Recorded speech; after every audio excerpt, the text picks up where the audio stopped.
नमस्कार मित्रों, मैं Sunil Jaiswal editor in chief खबरों की जल्द में आपका स्वागत करता हूं, हार्दिक अभिनंदन करता हूं। आइए मित्रों, भारत की कुंडली की ज्योतिषीय स्थिति पे डालते हैं नजर और करते हैं आपको बाखबर। जी हां मित्रों, आज हम आपके सम्मुख ज्योतिषीय चर्चा को लेकर के उपस्थित हुए हैं। और मित्रों, आपका मैं परिचय कराते चलूं।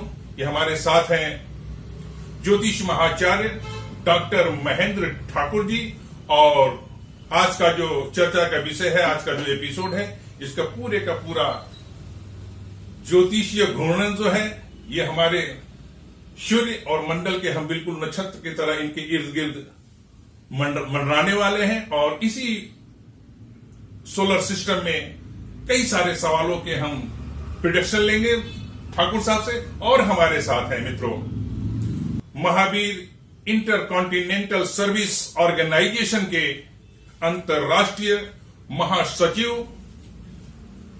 लोकेश कावरिया जी, जो हमारे बीच ये जो प्रश्नोत्तर चलेंगे, कुछ हम प्रिडिक्शन जानेंगे और इसमें कुछ विशेष टिप्पणी के लिए यदि कावरिया जी के मन में भी कुछ सवालात होंगे तो वो आपका भी स्वागत कावरिया जी। तो आइए मित्रों, शुरू करते हैं। मित्रों, मैं बताते चलूं कि पिछले दिनों ठाकुर साहब से चर्चा के दौरान इन्होंने भारत की ग्रह स्थिति, भारत की कुंडली पे चर्चा की थी। और भारत पे कुंडली पे चर्चा करते हुए इन्होंने चर्चा के दौरान बताया कि सैकड़ों वर्षों के बाद जो स्थिति, ग्रहों और नक्षत्र की स्थिति, गोचर की जो स्थिति बन रही है, वह अद्भुत संयोग हो रहा है। और ऐसा संयोग ये भारत की कुंडली के संदर्भ में, शायद आपने ये संयोग की बात ठाकुर साहब ने कही है। और यह जो संयोग है, यह संयोग वैश्विक स्तर पर, अंतर्राष्ट्रीय स्तर पर भारत की छवि, यानी भारत आने वाले दिनों में पूरे विश्व का नेतृत्व करने जा रहा है। और साथ ही साथ मित्रों, चूंकि भारत की कुंडली की बात चल रही है और पिछले 25-30 वर्षों का स्थितियों का जब हम अध्ययन करते हैं ज्योतिषीय, जैसा कि हमने चर्चा के दौरान ठाकुर साहब से की, तो ये जो ग्रहों की स्थिति है, अद्भुत दुर्लभ संयोग जो बन रहे हैं, वह मथुरा कृष्ण जन्मभूमि के और ईदगाह के बीच जो टसल है, उसके भी मार्ग प्रस्तुत करते हुए दिखे। तो आइए चर्चा की शुरुआत करते हैं। ठाकुर साहब, आपका बहुत बहुत स्वागत। ठाकुर साहब, ऐसी कौन सा ग्रह की स्थिति, गोचर की स्थिति बन रही है जिसके आधार पर आप कह रहे हैं कि भारत आने वाले दुनिया में पूरे विश्व का नेतृत्व करने जा रहा है? भारत कहने का मतलब जाहिर सी बात है कि हमारे नेतृत्व करता, भारत का नेतृत्व करता दिल्ली के मोदी से जोड़ करके अगर मैं बात करना चाहूं तो क्या आने वाले दिनों में प्रधानमंत्री नरेंद्र दामोदर दास मोदी जी नेतृत्व करने जा रहे हैं? आप सबका अभिनंदन। मित्रों, इनसे बात हुई मेरी और अचानक मैंने देखा, और अचानक क्या, मैं तो कई वर्षों से इस पर काम कर रहा हूं। 28 फरवरी 2022 को गोचर में जो ग्रहों की स्थिति बन रही है, वो 1 मार्च 2022 तक रहेगी। इसमें भारत की लग्न कुंडली के अनुसार वृष लग्न है भारत का। वृष लग्न में उच्च का राहु और वृश्चिक लग्न में उच्च का केतु है। गोचर में भी यही स्थिति है भारत की कुंडली के से तुलना करें तो। और दशम भाव में गुरु और सूर्य स्थित हैं। और शेष 5 ग्रह मंगल, सूर्य, बुध, शुक्र और चंद्र नवम भाव में, अर्थात भाग्य भाव में, अर्थात आध्यात्म के भाव में स्थित हैं। और मैं समझता हूं कि ऐसा संयोग कम से कम 1000 साल पिछले में तो नहीं हुआ है। ये ग्रहों का संयोग हुआ है। इसके पहले भी जब मकर का शनि था तो राम मंदिर के मार्ग प्रशस्त होने की संभावना बनी थी और एक ढांचे को ढाया गया था उस समय मकर का शनि था। यानी 6 दिसंबर 1900 हाँ 91 के आसपास की बात कर रहे हैं। हाँ बिल्कुल बिल्कुल। मैंने वही स्थिति आज तक बनी हुई है। मगर नहीं, वो स्थिति नहीं, मकर का शनि उस समय था। अच्छा। और आज भी मकर का शनि है। अच्छा। और आज जब मकर का शनि आया है तो राम मंदिर का मार्ग प्रशस्त हुआ और उसका निर्माण शुरू हुआ। अच्छा अच्छा अच्छा। अयोध्या का और हाँ, उसके अलावा आपका बाबा विश्वनाथ की काशी का निर्माण भी इसी मकर के शनि की अवधि में ही हुआ है। और इसी मकर की शनि अभी रहेगा। और ये कृष्ण मंदिर का भी मथुरा के उसका भी जो है कारक बनेगा। अच्छा, इसको कैसे जोड़ रहे हैं? कहाँ काशी? बिल्कुल कहाँ मथुरा? बिल्कुल हम जोड़ रहे कहाँ हैं, अयोध्या? हम जोड़ रहे हैं। यही तो आध्यात्म है, यही तो हमारी संस्कृति है। आपको देखिए, हमने जब पहले कहा कि 2003 में, जी आप लोगों ने सुना होगा, मेरा यूट्यूब के चैनल में था कि 2003 में 20 अप्रैल 2003 से लेकर 10 मई 2003 के बीच जो बच्चे पैदा हुए हैं उसमें भी विशेषकर 3 जून 2003 को ग्रहों की ऐसी स्थिति तो भगवान राम और कृष्ण की कुंडली में भी नहीं है। मित्रों, मैं बताते चलूं कि आज से 5 महीने पूर्व हमने ठाकुर साहब का एक ऐसी ज्योतिषीय चर्चा में यह बात उन्होंने कही थी। मैं इसका तस्दीक करता हूं। आप चाहे तो पिछले एपिसोड में जाकर के उनकी प्रिडिक्शन को आप देख सकते हैं, जो उन्होंने 2003 की बातें कही थी और बिल्कुल अच्छा बातें सही हुई थी। हाँ ठाकुर साहब, तो उसमें चूंकि शनि मिथुन राशि में था लेकिन तुला के नवमांश में था और उत्तर कालामृत के अनुसार जो कालिदास रचित कृति है उसके अनुसार वृष का राहु उच्च का होता है, वृश्चिक का केतु उच्च का होता है। और उसी समय जो ग्रहों की स्थिति बनी है, मैं थोड़ा सा ये हो रहा हूं, तो उसमें जो है जो बच्चे पैदा हुए, चूंकि तुला के नवमांश में था शनि, तो उसने भी उच्च का फल दिया है। क्योंकि कालामृत के अनुसार, उत्तर कालामृत के अनुसार अगर नवमांश में कोई ग्रह उच्च का है और मूल कुंडली में नीच का है तो वो उच्च का ही फल देगा। तो शनि भी तुला के नवमांश में था, उसने भी उच्च का फल दिया है। और बुध और सूर्य एक साथ उच्च के हो ही नहीं सकते। तो 9 में से 8 ग्रहों ने, चंद्रमा भी वृष राशि में था 3 मई को, उच्च का फल दिया है। ऐसी कुंडली तो भगवान महावीर, भगवान बुद्ध, भगवान कृष्ण, भगवान गणेश, भगवान राम की कुंडली में भी नहीं है। उस समय हजारों लाखों बच्चे पैदा हुए। अच्छा, अभी कुंडली के अनुसार मार्च की बातें कर रहे हैं, 2022 मार्च की क्या? उसके बाद मैंने ये भी कहा था कि जैसा कि श्रीमद् भागवत में कहा गया है कि जब गुरु, चंद्र और सूर्य एक साथ कुछ नक्षत्र में प्रवेश करेंगे तब कल की अवतार होगा। लेकिन 26 जुलाई 2014 को गुरु शनि पुष्य एक साथ प्रवेश नहीं कर रहे हैं, क्योंकि कल के अवतार के 2 लाख वर्ष से ज्यादा समय है। 2022 की बात कर रहे हैं? हाँ, मैं 2000 मैं उससे मैं बात कर रहा हूँ, 26 जुलाई 2014 की। अच्छा, उस दिन कोई अवतारी महान पुरुष जन्म लिया जो इनका लीडर रहेगा। जैसे किसी बड़े मंत्री के जाने के पहले बहुत सारे कार्यकर्ता पहले आते हैं, वैसे वो 2003 में आए। 26 जुलाई 2014 को उनका पदार्पण हुआ है। और अब जो स्थिति बनी है बंधुओं, जो 1 मार्च 2022 को वो उनको सक्रिय करेगा। किनको? ये जो बच्चे हैं, अच्छा, जो पूरी दुनिया में परिवर्तन लाने वाले हैं। हाँ, 2003 में जिनका ये सब 18 साल के हो चुके हैं। अब इनके सक्रिय होने का अवसर आ गया है। और 5-5 ग्रह भाग्य स्थान में और 10वें स्थान पे गुरु और सूर्य और उच्च का राहु और उच्च का केतु, क्या गजब लाजवाब कुंडली है। इसका डिस्क्रिप्शन करने के लिए मेरे पास शब्द नहीं है, न मेरे पास किसी के पास शब्द नहीं। अच्छा, वो कुंडली हमारे और मैं एक चीज और बता रहा हूँ, कुंडली मैं बताता हूँ। इसमें भी आप देखिए, एक बहुत बड़ी चीज जो मैंने देखी है कि सबसे आगे गुरु महाराज चल रहे हैं, हमारे देव गुरु बृहस्पति। जी जी जी जी जी, सबसे आगे है। उसके पीछे सूर्य है। गुरु ज्ञान का प्रतीक है और सूर्य प्रकाश का। ज्ञान और प्रकाश का समन्वय आगे चल रहा है। और उसके पीछे चंद्रमा और मंगल, उच्च का मंगल। और उच्च का मंगल नवमांश में भी उच्च का मंगल है, मूल कुंडली में भी उच्च का मंगल है। अब देखिए यहां से कितना बड़ा गेम होने वाला है। सारे ग्रह उच्च के, सबसे आखिरी में शुक्र है 1 मार्च। शुक्र कौन है? दैत्यों के गुरु। अच्छा, यानी कि शनि, मंगल, चंद्र, सब बुध और शुक्र 9 भाव में। हाँ, तो अब वहां पर जो है दैत्यों के गुरु जो शुक्राचार्य हैं, शुक्र जो हैं, वो वहां पर सबसे आखिरी में 2 डिग्री के हैं। अच्छा, मतलब सबसे आगे कौन चल रहा है? गुरु, देवताओं के गुरु, ज्ञान के गुरु, प्रकाश के गुरु, जो नया प्रकाश दे, नया ज्ञान दे, नए धर्म की आध्यात्म की ओर ले जाए। क्योंकि राहु केतु तो बैठ गए लग्न में, केतु भी आध्यात्म का है। अच्छा, जो सहभागिता के राशि है, 7वां भाव जो है पार्टनरशिप का होता है। क्रिस और राहु हाँ, लगन में जो स्थिति है सप्तम राहु की। हाँ, यस। तो अब यहाँ पर गुरु आगे हो गए, शुक्र आगे हो गए। इसका मतलब है कि जो सनातनी संस्कृति है, जो धार्मिक लोग हैं, जो आध्यात्मिक लोग हैं, जिनके हृदय में मानवता का दीपक जल रहा है, जो लोग मतलब आगे बढ़ने वाले सिद्धांतवादी नैतिक लोग हैं, ऐसे धर्म के लोग, चाहे वो किसी भी धर्म के हो। यानी कहने का तात्पर्य ये कि जो ग्रहों की स्थिति पर नहीं है, आदमी को जो सनातनी है, हाँ, है ना, और हिंदू धर्म के मानने वाले हैं, किसी भी धर्म के हो, हाँ, माने विशेषकर सनातनी की अपनी जिनमें मानव कल्याण की भावना हो, जन कल्याण की भावना उनके हो, अंदर जो भावनाएं और भी तेजी से बढ़ गया, उनको मार्ग मिलेगा।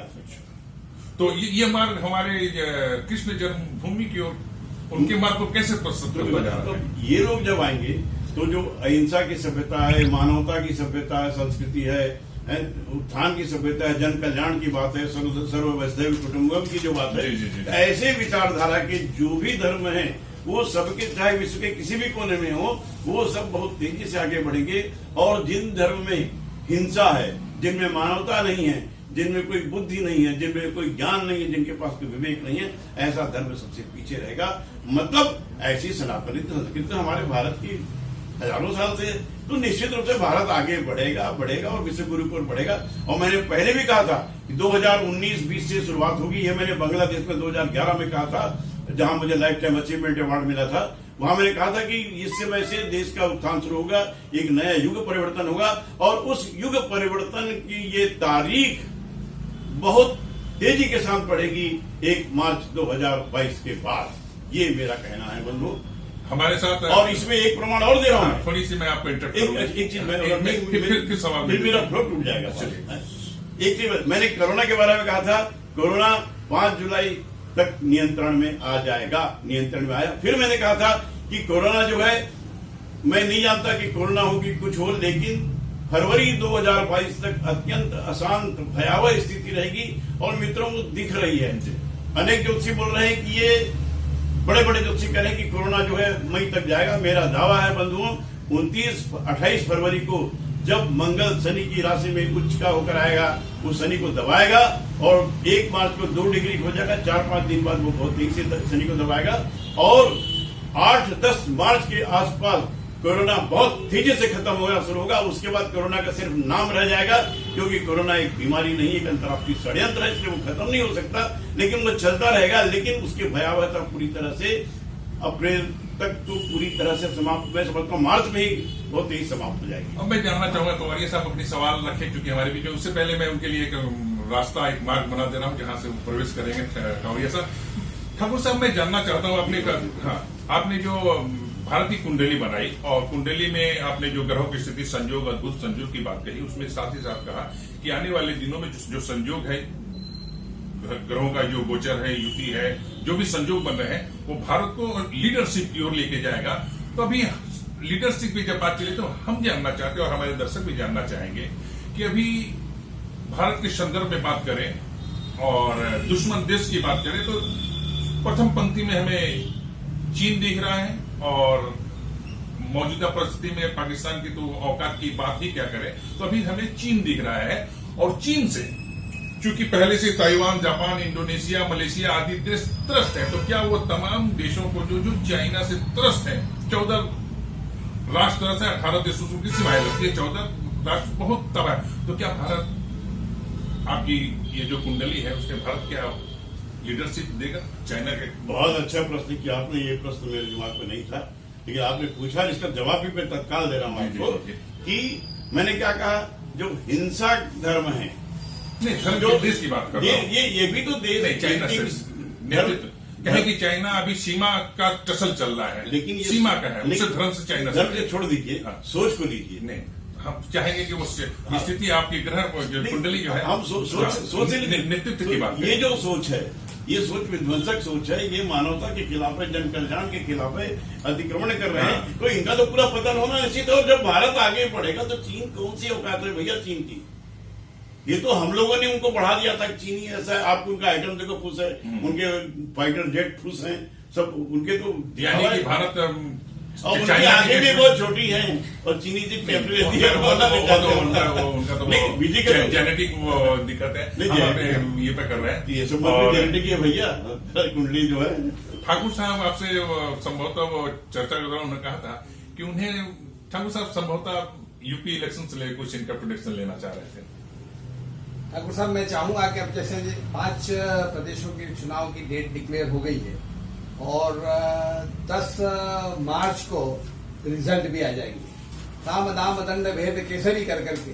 तो आप क्या सोचते हैं यूपी के अंदर कौन मुख्यमंत्री वापस से या कौन सी पार्टी वापस से आएगी? कहीं इन्होंने सनातनता की बात कही है कि सनातन का जीत होने वाला है।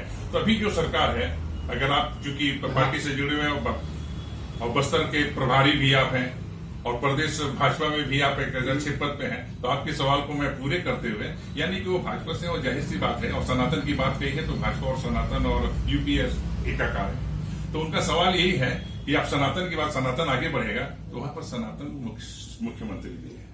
उस सनातनता से उनका सवाल है। आपने मेरी बात पहले ही बोल दी। देखिए, राजनीतिक प्रोटेक्शन का जहां तक सवाल है, एक इथिक्स है, न्याय है कि कोई भी राजनीतिक भविष्यवाणी बिना पूछे नहीं की जानी चाहिए।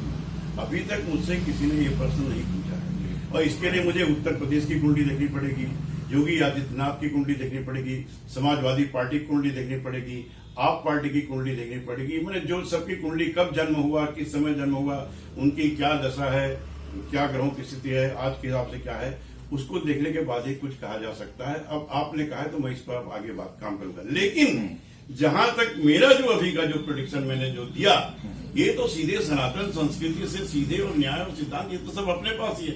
कोई पार्टी टक्कर में आ ही नहीं सकती, चाहे वो योगी हो, चाहे मोदी हो, चाहे कोई। और आप क्या सोचते हो, मोदी एक ही है देश में क्या? मैं तो ऐसा नहीं कहा भाई। हाँ, योगी एक ही है क्या देश में? मोदी एक ही का?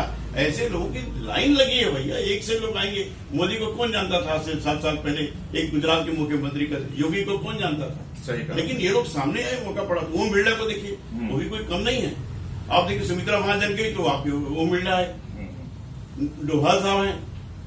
तो ऐसे लोगों की हमारे देश में, हमारे यहाँ अब हिंदुत्व आगे बढ़ चुका है, हिंदुत्व का जागना शुरू हो चुका है। सोए हुए थे ये लोग 1200 से लेकर अभी तक के, लेकिन अब इनकी पूरी पंक्तियां लाइन से बनी हैं। हर घर से मोदी निकले, घर घर मोदी निकलेगा। ये आप राजनीतिक मैं राजनीतिक बात नहीं कर रहा हूँ, मैं सनातन की बात नहीं, आप ज्योतिष पर रहिए। अच्छा चलिए, तो घर घर से कृष्ण कन्हैया आएंगे, घर घर में राम जगाएंगे। ये बात है। अच्छा, आपने मैं दर्शकों को अपना मैं बताना चाहूंगा, आपने कुंडली का एक खाका खींचा है, तो हमारे दर्शक क्या हो सकता है कि हमारे दर्शकों में कुछ ज्योतिष के जानकार भी हो, तो मैं आप ये 1-3-22 की कुंडली है। और मित्रों, इन्होंने इस कुंडली के माध्यम से ग्रहों की के गोचर, उसकी युति आदि की, और हमारे बीच में यदि हमारे दर्शक में कुछ ज्योतिषाचार और ज्योतिष हो तो भी अध्ययन कर सकते हैं। एक ये और कौन सा बनाया? ये भारत की कुंडली के हिसाब से ये है। और जैसा कि उन्होंने कहा कि ये नीचे में ये भारत की कुंडली है और 1 मार्च के नवांश की स्थिति। अच्छा, 1 मार्च में नवांश की स्थिति, यानी 1 मार्च 2022 के नवांश की स्थिति, और ये भारत की, जिसके आधार पर उन्होंने अपना प्रिडिक्शन दिया है कि भारत आने वाले दिनों में विश्व का नेतृत्व करने जा रहा है, और जो अद्भुत जो संयोग बन रहे हैं, उस संयोग के तहत हमें अयोध्या, काशी के बाद मथुरा के कृष्ण जन्मभूमि का भी मार्ग प्रशस्त होता हुआ दिख रहा है मित्रों। और भारत की कुंडली में चंद्रमा में